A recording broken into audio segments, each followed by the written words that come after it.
Actually been remarkable to see how quickly smart home technology continues to evolve and change.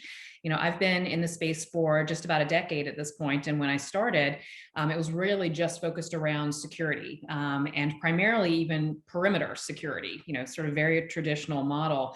And then if you look back, probably 8, 9 years ago, we started seeing more in the way of smart locks coming online. 6, 7 years ago, some of the smart thermostats were coming into play. When you got to about the 5 years ago point, though, that's when you started getting so many disparate types of smart technology. And there was this increasing need, we felt, for a singular consumer experience, right? Something that could allow all these different devices to be choreographed together to create an experience for a consumer that really worked very smoothly. Because I think it's safe to say that virtually no consumer wants 20 different apps controlling 20 different devices in their home. And while numbers certainly vary, that we've seen the average number of smart home devices has accelerated from about 2 devices as recently as 3 or 4 years ago. And now you've got homes that, on the higher end, you've got 50 plus devices, but even an average home with smart home adoption has got closing in on 10 devices at this point. So, the need for those devices to, again, work together is only increasing. And it's really exciting to see the type of consumer experience that can be achieved when you've got things like lighting and locks and video and temperature control all working together. Dialing back the clock a ways, I think most were introduced to smart home through security.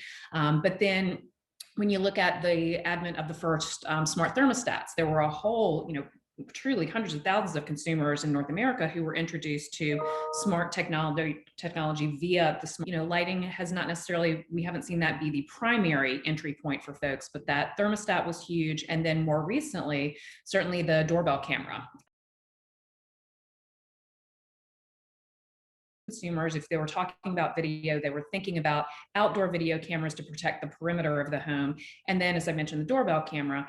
But since so many people have been at home, working from home, school from home, trying to care for maybe elderly loved ones who are at home that they've not been able to see, those indoor video camera use cases are really increasing in their prevalence. And for myself, for example, I'm in one area of the home working, my children are someplace else in school.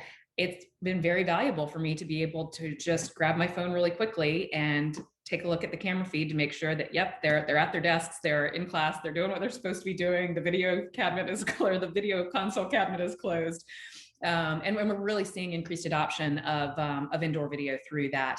I think related to video on the outside of the home, the advent of video analytics has made that such a more useful tool for consumers, because what video analytics allows you to do is just cut down on the noise, right? So for myself, for example, I don't need to know every time a deer walks across the backyard or a fox or whatever else. I don't need to know when the wind is blowing leaves around.